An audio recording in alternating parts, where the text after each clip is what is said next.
하나님 말씀 요한복음 18장입니다.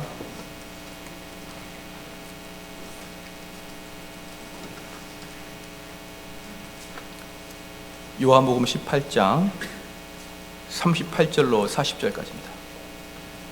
요한복음 18장 38절로 40절 말씀까지입니다. 봉독해 드리겠습니다. 빌라도가 가로되 진리가 무엇이냐 하더라. 이 말을 하고 다시 유대인들에게 나가서 이르되 나는 그에게서 아무 죄도 찾지 못하노라. 6월절이면 내가 너희에게 한 사람을 놓아주는 전례가 있으니 그러면 너희는 내가 유대인의 왕을 너희에게 놓아주기를 원하느냐 하니 저희가 또 소리질러 가로되 이 사람이 아니라 바라바라 하니 바라바는 강도더라. 아멘. 자, 오늘의 헤롯과 바라바라는 제목으로 하나님 말씀 전하겠습니다. 성경에는 어떤 거 하나라도 우연히 기록된 게 없고요, 헛된 것이 없습니다. 그럼 성경에 나와 있다는 것만으로도 큰 의미가 있습니다. 그런데 성경에 나와 있는 것 중에 우리가 그냥 지나치는 것들이 대단히 많습니다. 그 안에 숨겨져 있는 내용들을 깊이 상고해보지 아니하고 지나갈 때가 많은데 그 대표적인 바로 본문이 오늘 본문인 것이죠. 오늘 헤롯과 바라바를 통해서 성경에서 우리가 지금 무슨 이야기를 하고자 하는지, 더 나아가서 복음의 핵심이 무엇인지도 다 이게 성경의 이 짧은 구절에 나와 있죠. 우리가 좀 그걸 알아보기를 원합니다. 오늘 보니까 오늘 본문 말씀에 38절에 빌라도가 가로되 진리가 무엇이냐라고 이렇게 묻자 이 말을 하고 다시 유대인들에게 나가서 이르되 나는 그에게서 아무 죄도 찾지 못하였다, 이렇게 말씀했거든요. 지금 이것은 빌라도가 우리 예수님을 통해서 죄를 발견하지 못하였다라고 말했습니다. 그러면 상식적으로 생각을 해보십시오. 그 다음에 자연적으로 이루어질 그 과정은 뭘까요? 석방이죠. 석방인데 여기서 놀랍게 석방을 하지 않습니다. 참으로 이상하죠. 제가 지난번부터 계속 봐왔지만 모든 게 불법이었습니다. 그러면 마지막에도 여기서 빌라도가 재판장이었으니까 그러면 내가 죄를 발견을 못하겠다, 그럼 석방인데 석방하지 않습니다. 그래서 왜 석방하지 않았냐 그러면 빌라도가 보기에는 유대인들의 그 소리가 너무 크니까, 유대인들의 반란이 너무 크니까 유대인들에게 마음의 상처를 주지 않기 위해서 결국은 석방을 못한 것입니다. 그래서 그래도 빌라도는 예수님의 죄가 없는 것을 알고 세 가지 방면으로 예수님을 석방시키려고 했습니다. 첫 번째는 뭐냐면 예수님을 매로 치려고 했습니다.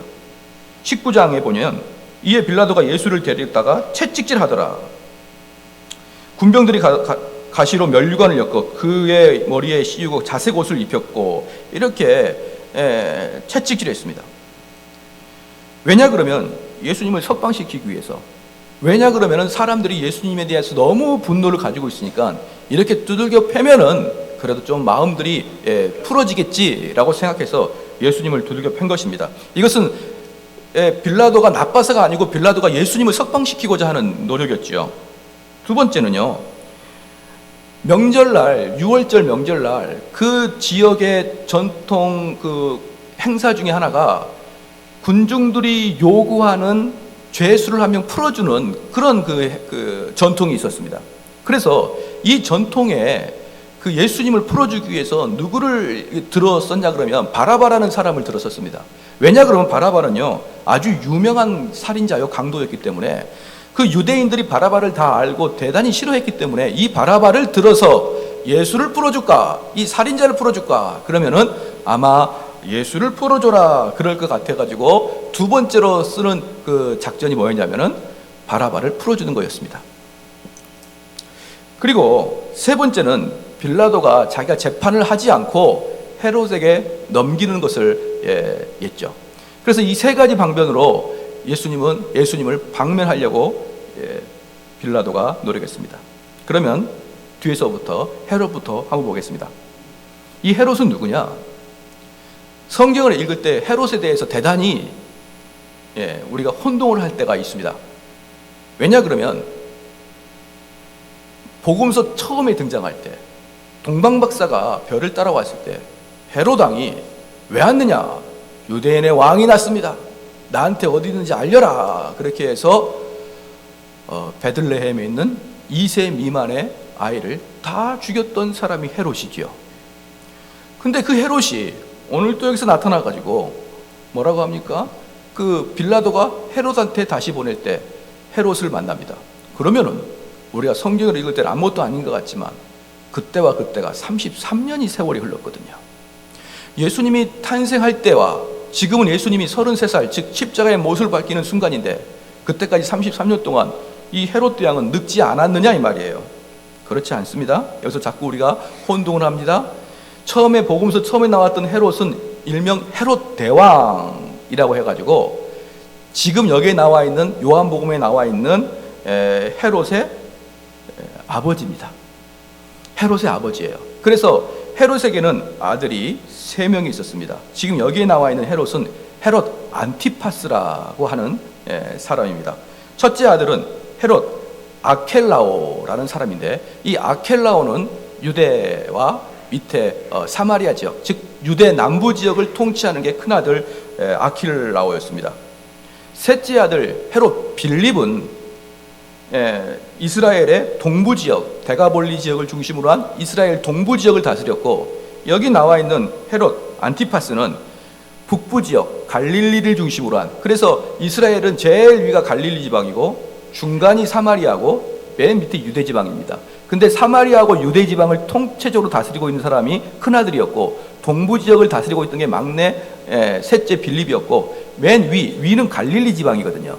그 갈릴리 지방에는 헤롯 안티파스가 다스리고 있는 형국이었죠.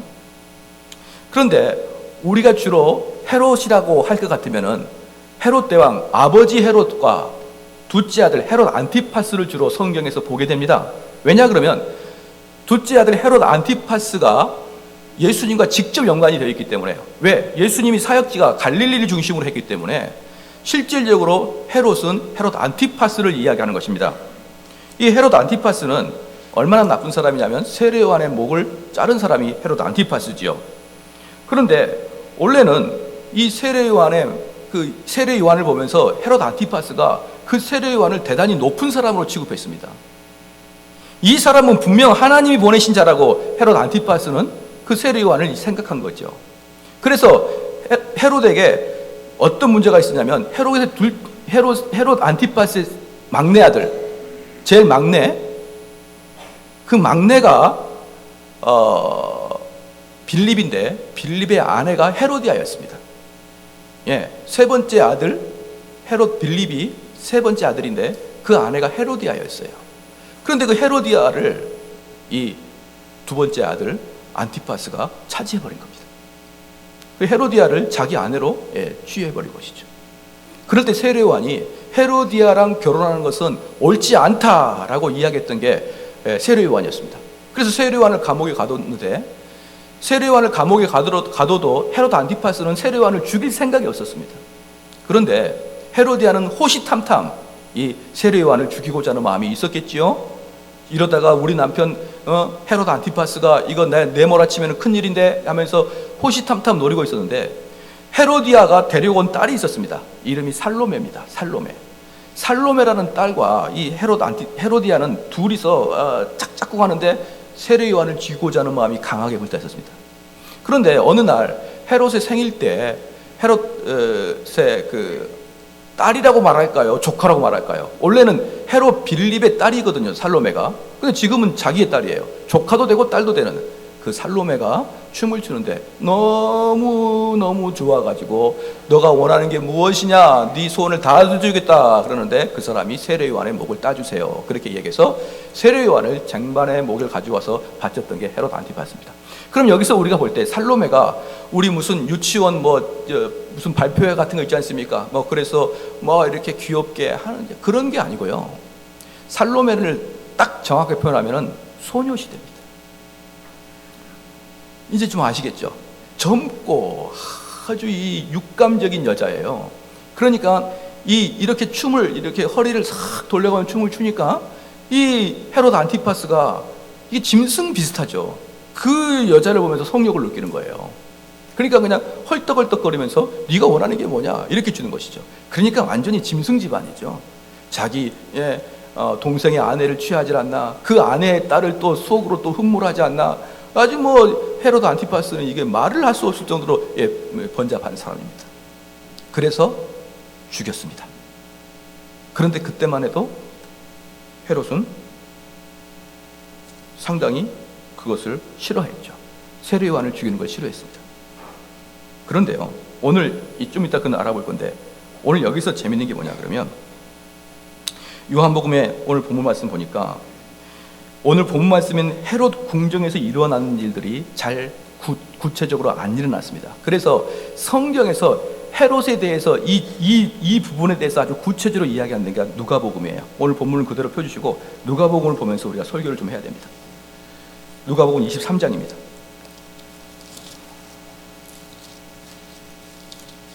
누가복음 23장에 보면요, 23장을 쭉 제가 읽어가면서 설명을 하면서 설교를 하겠습니다. 23장 6절 말씀에 빌라도가 듣고 묻되 저가 갈릴리 사람 아니냐 이렇게 하겠습니다.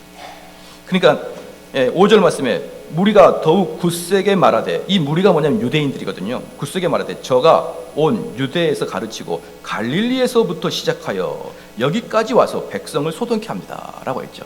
그러니까 지금 백성들이 빌라도에게 예수님의 고향이 갈릴리입니다, 그 참고하세요 이런 말입니다. 그러니까 이 당시에 갈릴리는 어떤 갈릴리였냐 그러면은 유대의 변방이요, 그리고 여기서는 그 쿠데타를 많이 일으키고 사이비 종교 지도자가 많이 나왔던 데가 갈릴리입니다. 그래서 갈릴리라는 것을 좀 기억하십시오 라고 이야기를 한 것이죠.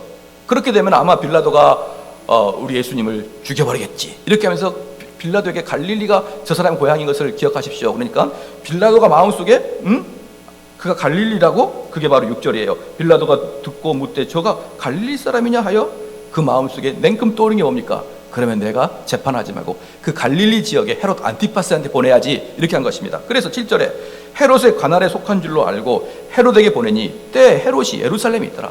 또 마침 예루살렘에 헤롯이 내려와 있었어요. 그러니까 너가 가서 그 헤롯에게 심판받아라. 지난번에도 말씀했지만요, 헤롯의 심판은 지방법원이고 빌라도의 심판은 고등법원입니다. 그러니까 고등법원의 판사가 지방법원에 내려보내는 것은 옳지 않은데 또다시 이상하게 내려보냅니다. 너 가서 헤롯에게 심판받아라 이렇게 얘기했습니다. 그랬더니 이제 우리 예수님이 헤롯 앞에 섭니다. 8절에 헤롯이 예수를 보고 심히 기뻐하니 할렐루야. 헤롯이 예수님 보고 기뻐해요. 너무 좋아합니다. 이야, 예수다. 왜 좋아하느냐? 이는 그의 소문을 들었으므로 보고자 한 지 오래였고, 우리 헤롯은요 예수님을 보고자 한 지가 오래됐더라 이 말이에요. 사랑하는 성도 여러분, 우리 예수님 보고 싶지 않은데 엄마 아빠 따라 억지로 끌려 나와가지고 앉아있는 사람들이요, 헤롯 반이나 따라가시기를 바랍니다. 헤롯은요 우리 예수님 보고자예요. 예수님 보니까 얼마나 기뻐합니까? 할렐루야 헤롯. 최소한 그런 사람보다는 낫단 말이에요. 이는 그의 소문을 들었으므로 보고자 한지 오래였고, 또한 무엇이나 이적 행하심을 볼까 하였던 연고더라. 그러니까 예수님이 오시자 헤롯은 뭐 때문에 예수님을 그렇게 반겼냐 그러면, 지금까지 소문을 들었습니다. 어떤 소문을 들었습니까? 갈릴리 분봉왕 헤롯이거든요. 그럼 갈릴리에서 무슨 일이 일어났습니까? 4,000명을 먹이고 5,000명을 먹였던 오병이어의 기적도 일어났습니다. 그래서 그때 사람들이 예수님을 왕으로 모시자는 그런 밀란이 일어났습니다. 그렇기 때문에 그 사실을 다 알죠. 아니 어떻게 사람이 4,000명을 먹고 5,000명을 먹이지? 끄떡한 덩어리로? 이해할 수 없네. 나 그 사람 좀 보고 싶네 이겁니다. 또 지금 이게 예루살렘인데 일주일 전에 무슨 일이 있었습니까? 나사로를 살리는 기적이 있었어요. 이런 소문을 듣고 지금 헤롯은 예수님을 보고자, 근데 그 보고자 하는 게 옛날부터 보고자 하였더라는 거예요. 옛날부터. 그런데 그래서 여러 말로 물으나 아무 말도 대답하지 아니하니 예수님께 야 기적을 일으켜봐, 기적을 일으켜봐. 그러자 예수님이 아무런 대답을 하지 않자 10절 말씀에 대제사장들과 서기관들이 서서 힘써 고소하더라. 11절에 헤롯이 군병들과 함께 예수를 업신 여기며 희롱하고. 사랑하는 성도 여러분, 이제 여기서 헤롯의 상태를 보겠습니다. 헤롯은요, 예수님의 기적 행하심을 보고 예수님을 신기하게 여겼습니다. 그래서 신비롭게 여겼는데 그것은 호기심의 발동이죠. 호기심의 발동. 그래서 이것을 유대 속담에서는 법궤 안에 있는 것을 들여다보다, 이런 속담이 있습니다. 법궤 안에 있는 것을 들여다보다. 지금 무슨 말이에요? 신앙생활 하는데 전반적으로 호기심에 의한 신앙생활 하는 것입니다. 이 사람들은요, 특징이 뭐냐 그러면 대단한 능력을 가지고 있는 사람인 것이에요. 무슨 능력이냐? 교회의 비리는 그렇게 잘 알아들어요. 뭐 세상에 교회 비리가 터지면 꼭 그 사람한테는 뉴스가 가게 돼 있어요. 어디 교회 무슨 목사가 뭐하더라, 이 사람 머릿속에는 뭐만 있냐면 무슨 교회 목사가 뭐하더라, 무슨 교회 장로가 뭐하더라, 어떤 교회가 쪼개졌더라. 요것에 대한 전문가고, 그것을 들을 때 눈이 번쩍번쩍거리고 복음을 들을 때 눈이 캄캄합니다. 그래서 이분들이 교회를 다니면서 이 교회에 무슨 행정적인 문제가 있느냐, 이게서 어떤 문제가 있느냐, 이렇게 살피는 사람들인 것이에요. 호기심, 복음을 들으러 오는 게 아니고 호기심으로 들으러 오는 것입니다. 혹시 무슨 목사의 비리가 있지 않을까? 혹시 이 교회는 불공정한 게 있지 않을까? 이 교회는 소문이 좋지 않지 않나? 그래서 이러한 소문들은요, 꼭 그 사람 귀에까지 들어가게 되어 있습니다. 바로 이런 사람들이 헤롯입니다. 그 사람들이 듣기에 설교는, 교회는 극장과 같고, 왜 극장과 같습니까? 왜 극장과 같을까요? 찬양할 때 찬양도 안 합니다. 그 입 벌리면 입 속에 복이 들어갈까봐, 행여 복이 들어갈까봐 입을 끝까지 벌리지 않는 그런 사람들이 있어요. 왜 벌리지 않습니까? 오랫동안 입 벌리지 않으면 냄새 납니다. 그런 사람들은 목사의 복음이 연기예요, 연기. 듣고 감동받으면 감동이고 안 받으면 끝이고요. 저는요, 이렇게 찬양을 할 때 사실 어떤 사람이 그러더라고요. 저는 저 사람이 저렇게 노래방에 가서 악을 쓰면서 노래할지 몰랐다는 거예요. 왜? 교회 다니는 10년 동안 한 번도 입을 벌리지 않아서 노래 자체를 싫어한 줄 알았대요. 그런데 노래방 갔더니 돌변해서 소리를 지르는 것을 보고, 아, 저 사람이 노래 부르는 걸 싫어하지는 않았구나. 그래서 오랫동안 신앙생활을 보면요, 꼭 찬양할 때 찬양하지 않고 있는 사람도 있어요. 여기서 보면 다 보이죠. 몇 명, 여기 인원이 몇 명 되겠습니까? 다 보입니다. 그런 사람 복 받은 사람 못 받습니다. 왠지 아십니까? 우리가 신앙생활 할 때 집 팔고 논 팔고 돈 다 모아서 교회 다 갖고 헌금하라. 그건 얼마나 위험하고 얼마나 무시무시한 순종입니까? 근데 교회에서 찬양할 때 열심히 합시다. 이것만큼 쉬운 순종이 어디 있어요? 교회에 나오는 것 중에 열심히 찬양합시다. 입 벌려서 크게 하나님 영광 돌립시다. 이것만큼 우리 신앙생활을 할 때 순종하기 쉬운 순종이 어디 있냐 이 말이에요. 그럴 때조차도 입을 다물고 있는 사람은 무슨 순종을 하겠느냐 이 말이에요. 지금까지 그런 사람들, 제대로 신앙생활 한 사람 거의 못 봤고 집안 잘된 사람 못 봤습니다. 여러분, 찬양할 때 입 벌리십시오. 크게 벌리십시오. 하나님은 그 입을 보고 기뻐하시는 것입니다. 할렐루야. 할렐루야는 무슨 말이라고요? 아멘 좀 한번 해주세요, 이런 뜻이에요. 왜 찬양할 때 입을 다물고 있습니까? 모르는 찬양도 아니지 않습니까? 그런데 왜 입을 다물고 저를 쳐다보고 있냐 이 말이에요. 저랑 눈 마주치면 얼마나 민망해요. 찬양할 때, 오늘 이따 볼 거예요. 또 저는 특별히 몇 명이 딱 찬양을 할 때 입 다물고 있거든요. 중심적으로 보는 거예요. 여러분, 찬양할 때 입을 크게 벌려야 돼요. 지금 헤롯이 뭡니까? 하나님께 순종하고자 하는 마음이 없는 거예요. 하나님 말씀을 듣고 그 말씀을 자기 것으로 하고자 하는 마음이 없는 겁니다. 그저 나오는 게 뭡니까? 호기심, 알고자 하는 마음, 뭔가 비리가 있지 않는 마음. 그래서 조금만 비리를 발견하면 자기가 뭔가를 많이 아는 정보 요원처럼 안기부에서 나왔는 것 같아요. 이 쑥덕 이랬더라 저랬더라 이렇게 하는 사람들입니다. 사랑하는 성도 여러분, 호기심 자체가 나쁜 건 아니지만 자꾸 신앙생활을 호기심적으로 하게 된다 그러면 그는 끝내 어떻게 됩니까? 헤롯과 같은 마음이 강팍한 자가 됩니다. 원래 헤롯은 이렇게 되지 않았습니다. 여기서 보니까, 누가복음 보니까 헤롯이요, 우리 예수님 앞에 두고 뭐라고 한 줄 아십니까? 희롱하고 조롱하고. 근데 헤롯은 원래 이러지 않았습니다. 헤롯은 말입니다, 원래는 마음이 그래도 괜찮은 사람이었어요. 자, 봐볼까요? 누가복음 봤으니까 마가복음 한번 봐보겠습니다. 마가복음. 원래 헤롯이 얼마나 그 마음이 연약한 자였고 그 마음이 종교적인 사람이었는지 봐볼게요. 마가복음 6장 보겠습니다. 마가복음 6장입니다. 마가복음 6장. 6장 18절 말씀도 제가 읽겠습니다. 마가복음 6장 18절. 이는 요한이 헤로드에게 말하되 동생의 아내를 취한 것이 옳지 않다 하였습니다. 헤로디아가 요한을 원수로 여겨 죽이고자 하였을 때 하지 못한 것은 헤롯이 요한을 의롭고 거룩한 사람으로 알고, 보십시오. 헤롯은 요한을 거룩한 사람으로 알았습니다. 그래서 그를 두려워하고 보호하며 또 그의 말을 들을 때 크게 번민을 느끼면서도 달게 들었습니다.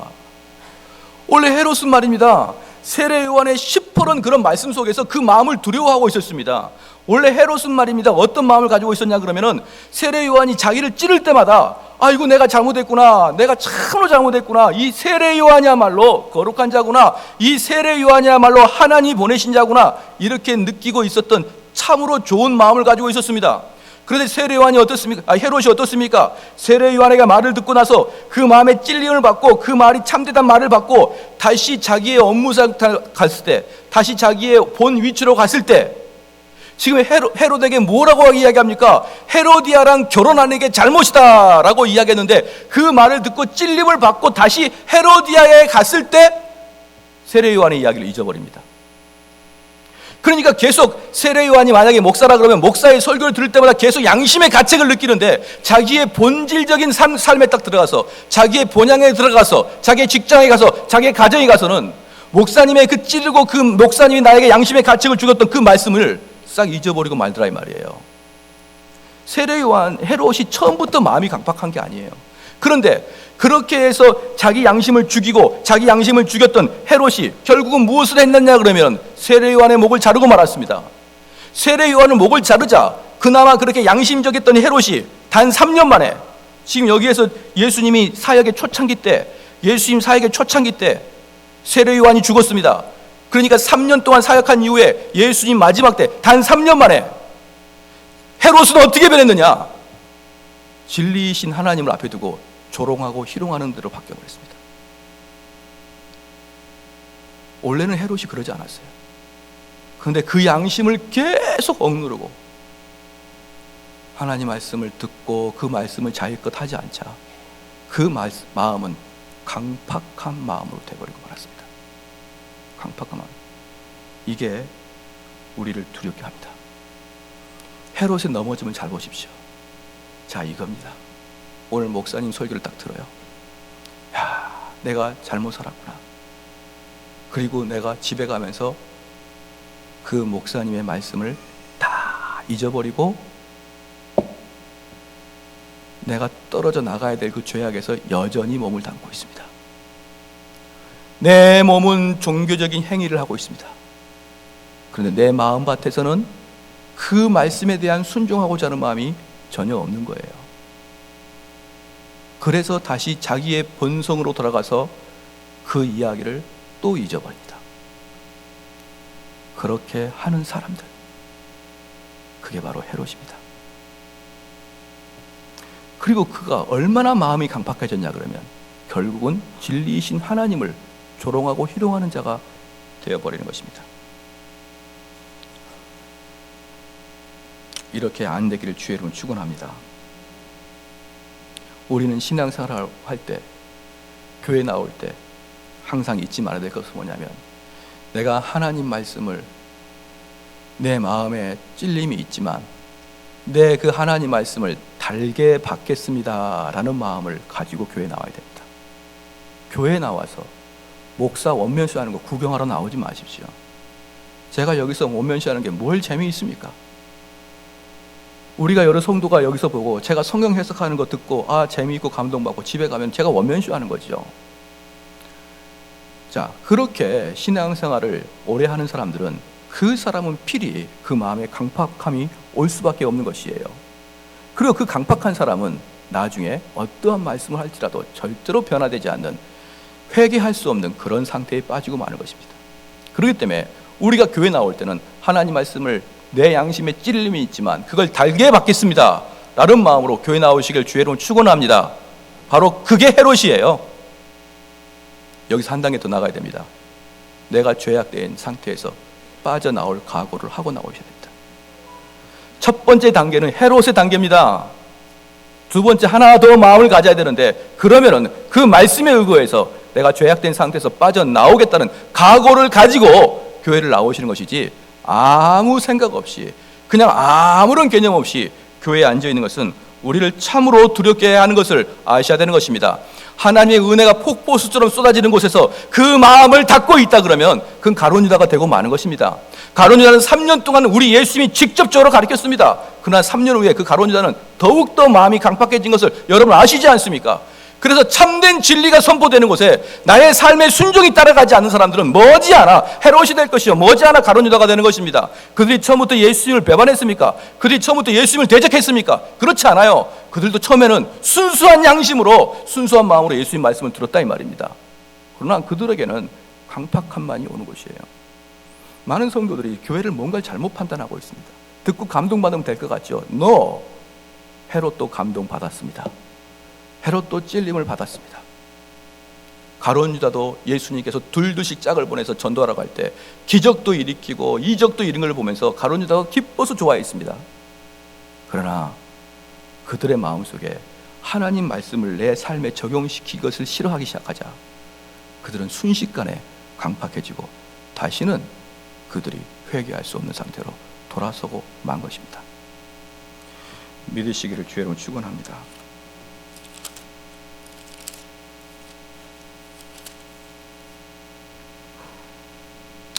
그래서요, 이제 다시 요한복음을 보겠습니다. 요한복음의 39절 9장 보겠습니다. 사랑하는 성도 여러분, 우리는 하나님을 지적 호기심이나 탐구하려고 가지 마십시오. 우리 하나님은 어떤 사람입니까? 나는 너의 하나님 여호와라다. 너는 나 외에 다른 신을 내게 있게 말지니라. 내가 거룩하니 너희도 거룩할지어다. 아무든지 나를 따라오려거든 자기를 부인하고 자기 십자가를 지고 나를 좇을 것이니라 라고 선명하게 우리에게 강력하게 명령을 내리신 분이 하나님이십니다. 그런데 이렇게 생각하면 어떻게 되겠습니까? 하나님 말씀은 말씀이다. 나는 너의 하나님 여호와다. 너는 나 외에 다른 신을 내게 있게 말지니라. 아무든지 나를 따라오려거든 자기를 부인하고 자기 십자가를 지고 나를 쫓을 것이다. 알겠습니다. 그런데 하나님, 그런데 예수님, 더 나아가서 그런데 목사님, 그 말씀은 맞긴 맞는데 지금은 그것을 실천할 수 있는 상황이 아니에요. 그 말씀은 다 맞아요. 그런데 내 상황은 그것을 실천할 수 있는 상황은 아닙니다. 목사님 우리 좀 상황 좀 이해해 주십시오. 목사님 사회에 나가면서 돈을 벌어 봤나요? 아침부터 새벽까지 돈 버는 시간이 얼마나 힘든지 압니까? 그거 한번 경험해 봤나요? 목사님 말씀은 이론적으로 맞아요. 이상적이에요. 그러나 현실에서는 그걸 실천하기가 어려워요 하는 사람들이요. 잘 들으십시오. 우리 하나님은 그런 상황 신경 쓰지 않습니다. 여러분이 어떤 상황이든지 하나님한테 아무 관심이 없어요. 무조건 나 외에 다른 신을 섬기지 말란 겁니다. 상황이 어때든 상관없습니다. 예컨대 보겠습니다. 다니엘은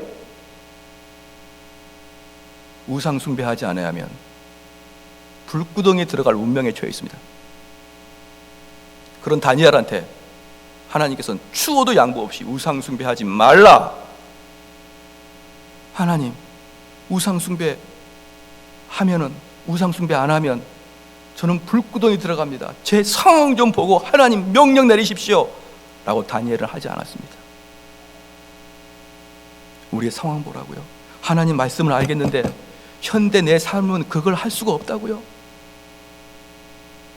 우리 믿음의 선배들, 초대교회 선배들요, 청교도 선배들, 예수 믿겠다고 고백하면 칼로 찔러 주겠습니다. 그것보다 더 어렵나요? 그런 상황보다 지금이 더 어렵습니까? 저는 성도들이 목사님 말씀을 알겠는데 목사님이 현실을 몰라서 그래, 그렇게 하는 사람들한테마다 너의 가증함을 알겠느냐? 너가 예수 믿는다고 죽니? 너가 예수 믿는다고 전 재산 몰살당할 수 있어?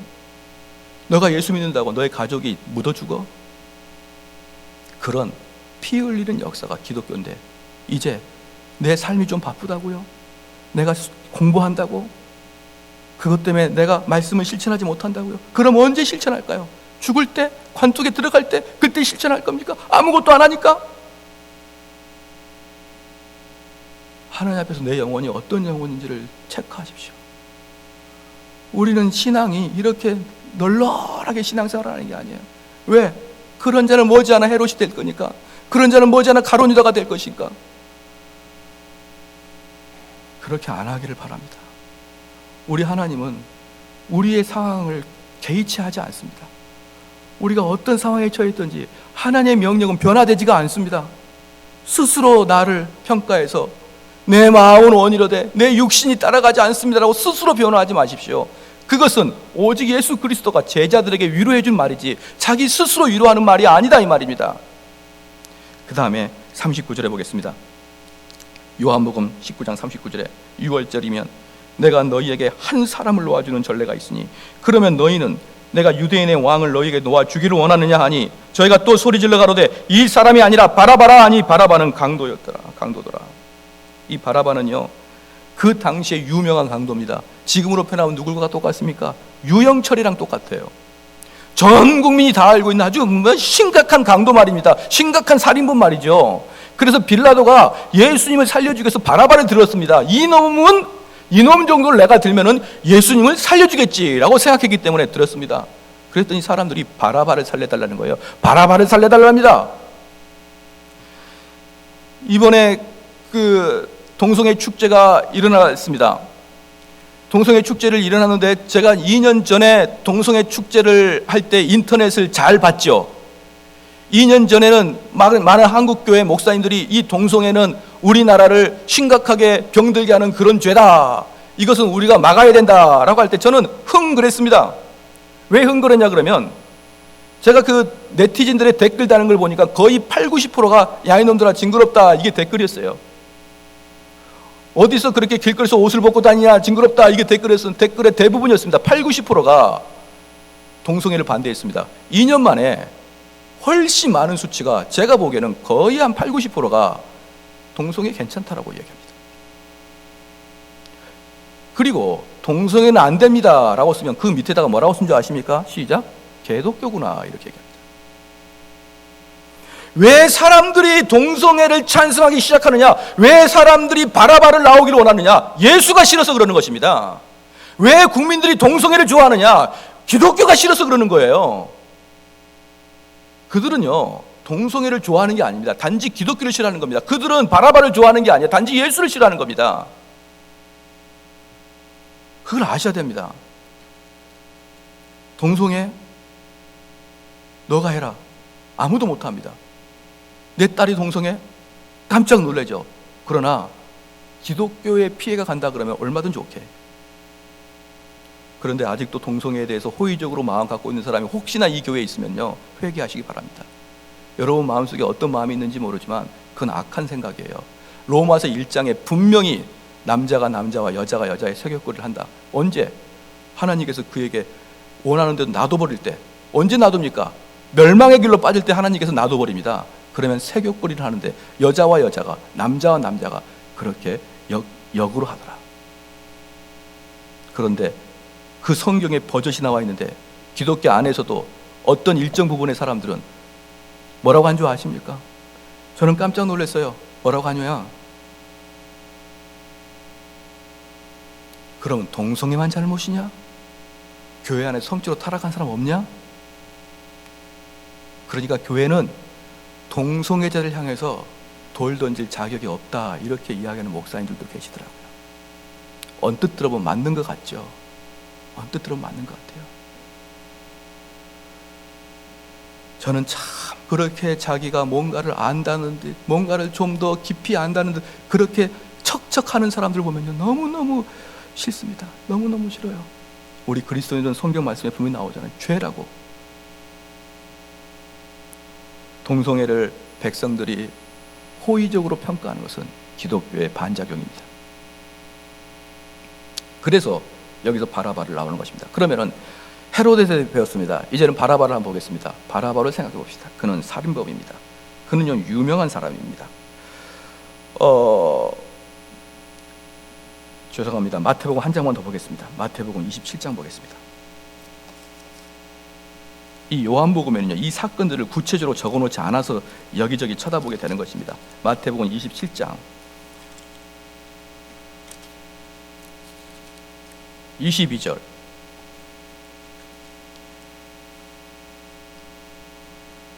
21절부터 총독이 대답하여 가로되 둘 중에 누구를 너에게 놓아주기를 원하느냐 가로되 바라바로소이다. 빌라도가 가로되 그러면 그리스도라 하는 예수를 내가 어떻게 하랴? 저희가 가로되 십자가에 못 박으라 하겠나이다. 빌라도가 가로되 어찌미뇨 무슨 악한 일을 하였느냐? 저희가 더욱 소리질러 가로되 십자가에 못 박혀야 하겠나이다 하는지라. 그럼 어떻게 하면 좋겠냐? 죽이십시오. 바라바를 살리고 죽이십시오. 이제 바라바를 보겠습니다.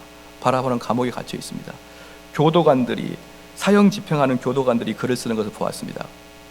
미국에는요, 우리나라는 사형 집행이 거의 목 매달아 죽이지만 미국에는 세 가지 방법으로 죽입니다. 목을 매달게 하거나 전기 의자에 앉히거나 가스실에 넣습니다. 그러면 사람이 가스실에 들어가기 전에 어떻게 하느냐? 있는 힘껏 한번 숨을 내뱉은 다음에 눈알이 튀어나올 만큼 숨을 가득 속에다 가다듬고 가스실로 들어간답니다. 그리고 가스가 툭 나오기 시작할 때 속에 있는 숨을 조금씩 밖으로 빼내면서 단 몇 초를 더 살기 위해서 숨을 가득 가슴에 가다듬고 가스실로 들어간다는 것이죠. 지금 무슨 말입니까? 죽기 1초라도 더 살기 위해서 발버둥 친다는 거예요. 그런데 말입니다, 우리 그 나라에서도 재판이 이루어졌을 때 너무너무 흉측했던 사람들이, 사람을 죽이고 토막을 내고 이랬던 사람들이 지방법원 1심에서는 사형 언도를 받은 사람들이 몇 명 있었습니다. 그런데 이게 어떻게 된 건지 고등법원에 올라가가지고 다 무기징역으로 바뀌어버렸습니다.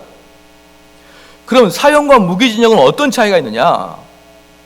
사형은 말입니다, 그냥 매일 앉아있는 게 두려움의 공포입니다. 그래서요, 사형수들은 그냥 앉아있으면 저 교도관이 처벅처벅 걸어놔도 가슴이 철렁 내려앉는 거예요. 저 교도관이 들어와서 문을 딱딱 열어도 가슴이 철렁 내려앉는 것입니다. 사는 게 아니에요. 사형 언도를 받은 사람은 사는 게 아닙니다. 그런데 무기징역 받은 사람은 평화롭습니다. 태평합니다. 그렇기 때문에 사형이 훨씬 중요한 것이에요. 그 악한 사람을 태평하게 죽을 때까지 감옥에 보내게 하느냐? 물론 사회랑 단절시키기 때문에 그는 나오지 않죠. 우리 눈에 보이지 않죠. 그러나 범인의 입장에서 봤을 때, 범죄자의 입장에 봤을 때는 사형은 매일매일 죽는 겁니다. 그런데 무기징역은 편안하게 살다가 죽는 것이죠. 그래서 그렇게 흉측하게 살인을 저지른 사람은 사형을 시키라고 하는 이유가 그것 때문에 그런 거예요. 직접 지금 죽여도 안 되니까, 안 죽여도 되니까 그를 사형 언도를 내려라. 그럼 그의 삶은 매일매일이 공포 속에 사는 것입니다. 싱가포르에는 말이죠, 전 세계에서 유례 없이 태형이 있습니다. 태형이 있는데 그 태형은 어떤 나무로 때리냐면 큰 널판지 같은 나무에다가 기름을 묻혀가지고요, 충만한 기름에 충만함을 받는 나무로 100% 풀싱해서 때립니다. 지금은 때리는 사람도 많이 없어가지고 지쳐가지고 요즘은 기계에다가 달아가지고 기계를 탁 때리면요, 엉덩이에 딱 달라붙으면 뛰어져 나올 때 살점이 같이 뛰어져 나옵니다. 그래서 싱가포르 법에서는 그가 아무리 큰 죄를 저질러도 연속 2회 이상 못 받습니다. 2대 맞으면 그냥 죽는 것입니다. 3회를 때리면 그 사람은 법정에 들어가는 것이에요. 법적으로 2회 이상을 때리지 못하도록 되어 있습니다. 보편적으로 한 대 맞습니다. 그러면은 한 대를 팍 때린 다음에 그 사람이 어떤 짓을 벌이냐면 아주 나쁜 짓을 해서 태형 10대를 선고받았어요. 그러면 이제 그가 감옥에 들어오면 태형 한 대를 팍 때리면 살점이 툭 튀어나올 때 교도관이 묻습니다. 한 대 더 맞을래? 그러면 아니요, 못 맞겠습니다. 그러면 그 사람은 감옥으로 들어가요. 그리고 6개월 동안 치료받습니다. 6개월 후에 다시 나와 또 맞아요. 한 대 더 맞을래? 못 맞아요. 그럼 또 6개월 들어갔다가 6개월 맞아요. 그렇게 해서 태형 10대면 5년을 삽니다. 5년을. 그런데 5년 동안 감옥에 있는 사람과 엉덩이에 바세린 발라가면서 오늘 이제 3개월 남았네, 예? 오늘 지나면 2개월 남았는데, 그렇게 조바심 가지고 살아가는 6개월과 그냥 감옥에 들어가서 6개월 천지 차이입니다. 그래서 태형 10대면요 5년 동안 있는 게 공포 속에서 살아가면서 태형 10대예요. 사형이 똑같습니다. 사형은 공포 속에 살아가는 거예요. 누구 하나 걸어만 와도, 누구 하나 소리만 질러도 가슴이 철렁철렁 내려앉는 그 공포. 근데 바라봐 보십시오. 이제 자기 마음속에 나는 이제 곧 사형을 당하겠지. 사형을 당할 거야. 그들의 사형은 무엇입니까? 십자가입니다. 그래서 십자가인데 손바닥을 보면서 여기에 대못이 박히겠지, 얼마나 아플까? 십자가는 말입니다, 최장시간 며칠까지 버틴 줄 아십니까? 나흘을 버티고 있는 거예요, 십자가에. 그래서 예수님 빨리 돌아가신 겁니다. 보통 2, 3일은 십자가에 매달려 있는 것이에요. 그러면 그 십자가에 매달려 있는 그 나흘 동안, 3일 동안 얼마나 괴롭느냐. 차라리 그때는 죽는 게 나에게 자비롭다라고 할 정도로 십자가는 고통스럽습니다. 이틀, 3일 동안 내가 매달려 있겠지. 내가 안 죽이면 그 간수가 내 창으로 내 옆구리를 찌르겠지. 아, 얼마나 무서워, 얼마나 무서워라고 하면서 그 바라바는 매일 그렇게 떨고 있습니다. 그런데 어느 날이었어요. 그렇게 떨고 있는데 어느 날 막 사람들이 저기서 무슨 소리가 들리는 거예요. 무슨 소리가 들립니까? 바라바, 바라바, 이런 소리가 들리는 거예요. 바라바는 모르죠, 감옥에 있는데. 그런데 여기 지금 뭐냐 그러면 예수님이, 빌라도가 예수를 석방할까, 바라바를 석방할까, 그러니까 사람들이 바라바, 바라바 그러는데, 바라바는 그걸 알 수 있습니까? 혼자 감옥에 있는데 멀리서 바라바, 바라바 그러는 거예요. 그러니까 바라바가 어이구, 올 게 왔구나, 올 때가 왔다, 아이고 무서워라, 내일이 6월절인데 왜 나를 죽이려고 그러지, 이렇게 두려운 마음이 생기는 거예요. 그럴 때 간수가 처벅처벅 걸어오는 겁니다. 그럴 때 바라바 마음은 철푸도 내려앉는 거예요. 문이 탈칵 열립니다. 바라바의 마음은 어땠습니까? 공포에 휩싸이는, 공포에. 근데 간수가 갑자기 쇠사슬 딱 풀더니 너 석방이야. 무슨 일입니까? 왜 석방이죠? 그냥 석방이야. 그래서 바라바는 너무 기분이 좋아서 날듯이 뛰쳐나와서 보니까 수많은 사람들이 바라바 쳐다보지도 않고 누군가 한 남자를 쳐다보면서 죽여라 십자가, 죽여라 십자가, 이렇게 합니다. 물어봅니다. 바라바가 물어봅니다. 이게 무슨 말입니까? 저 사람이, 바라바 대신 저 사람이 죽을 거야 라고 바라바한테 이야기합니다. 바라바는 그 사람을 바라봅니다. 저 사람이 누구지? 왜 내 대신 저 사람이 죽지? 그래 바라바는 그 사람이 어떻게 하는지 따라가고 봤습니다. 그랬더니 그 사람이 채찍을 맞아요. 그러더니 십자가를 짊어 가는데 이게 너무 무거워서 쓰러집니다. 그래서 어떤 청년 하나가 또 그 십자가를 짊어지고 갈보리 언덕까지 올라갑니다. 갈보리 언덕에 올라갈 때 그 예수를 십자가의 못을 받고 망치로 콱 때릴 때 바라바는 자기 손이 뜨끔뜨끔 거렸을 거예요.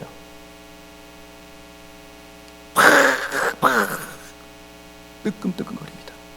그리고 그 예수를 또 발목에다 못을 박을 때마다 바라바는 자기 발목이 부스러진 것처럼 느낌이 오었을 겁니다. 그럴 때 예수님의 십자가가 덜컹 세워집니다. 그때 바라바의 마음속에 어떤 마음이 있을까요? 내가 저곳에 달렸어야 되는데, 내가 저곳에 달렸어야 되는데. 바라바는 자기가 해방된 기쁨과 함께 자기 대신 죽은 예수 그리스도에 대한 슬픔이 함께 교차합니다. 제가 우리 성도한테 맨날 이야기합니다. 성도들의 마음속에는요, 하염없은 기쁨이 있어도 안 됩니다. 하염없는 기쁨이 있어도 성도가 안 되는 거예요. 성도의 마음속에 하염없는 슬픔이 있는 것도 성도가 안 됩니다. 성도의 마음에는 슬픔과 기쁨이 공존해야 됩니다. 내가 구원받음에 대한 기쁨과 나 대신 돌아가신 예수 그리스도에 대한 슬픔이 공존하는 게 성도의 모습인 거예요. 그래서 그걸 바라보면서 바라바가 내가 저곳에 달렸어야 되는데 저 남자가 내 대신 달렸구나, 그 마음을 바라바는 가지고 있었어요. 지금 바라바에게는요, 이 일을 겪으면서 육체적인 구원을 얻었습니다. 똑같습니다. 저와 여러분은 하나님을 배신했고 하나님 향해서 대적했습니다. 그래서 우리는 이미 선고를 받았습니다. 무슨 선고를 받았습니까? 영적인 지옥으로 떨어질 것을 선고를 받았습니다. 우리는 영적인 지옥에 가기를 하루하루 기다리면서 영적인 감옥에 갇혀 있었습니다. 그런데 어느 날 예수라는 분이 나타나가지고 죽었습니다. 그런데 성령께서 나에게 오시더니 뭐라고 하시느냐? 자유다. 할렐루야. 여러분, 감옥에 나오기 위해서, 감옥에서 나오기 위해서 무엇을 했습니까? 바라바가 무엇을 했나요? 바라바가 청소를 했나요? 자원봉사를 했나요? 남을 살렸나요? 바라바는 아무것도 하는 게 없습니다. 단지 한 게 있다면 예수님 십자가에 돌아가셨어요. 바라바가 이렇게 말할 수 있습니다. 말도 안 됩니다. 저는 흉악범이에요. 제가 어떻게 자유함을 얻습니까? 내가 저 사람이 누구라고 내가 저 사람 때문에 내가 구원을 얻습니까? 말도 안 되는 소리입니다 라고 하지 아니하고 바라바가 하는 것은 무엇입니까? 그 예수의 돌아가심을 그대로 받아들이는 것이에요. 바라바는 구원받은 겁니다. 바라바는 구원받은 사람의 전형적인 표상입니다. 그럼 바라바는 어땠을까요? 그 다음부터 그 예수 그리스도의 십자가에 못 박힌 걸 보고 박수를 치면서 할렐루야 할렐루야 할렐루야 나는 구원받았어 나는 구원받았어 덩실덩실 춤을 출까요? 그렇지 않죠. 그 다음부터 어떤 마음이 들까요? 내가 저 예수 대신에 살아야겠다.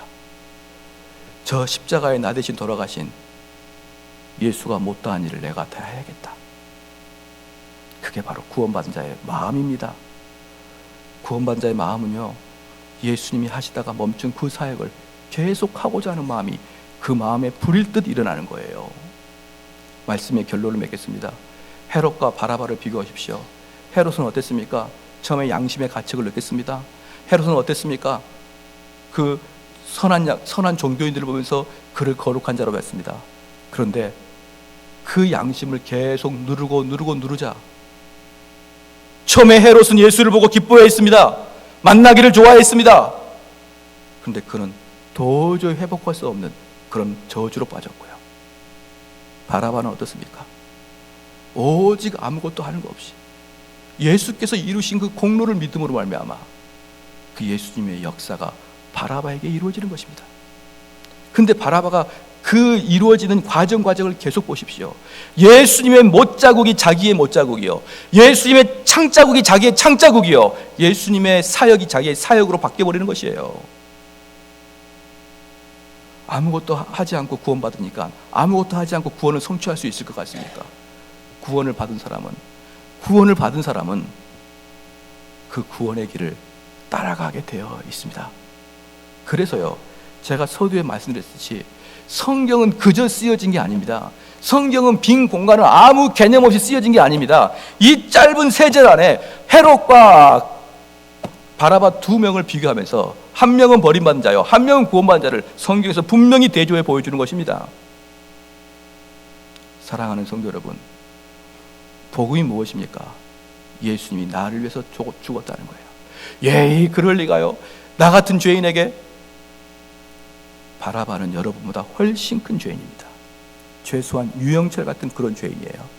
그런 죄인에게도 우리 예수 그리스도가 구원을 이루게 해주시는데, 여러분들이 얼마나 많은 죄를 져도 유영철만 하겠습니까?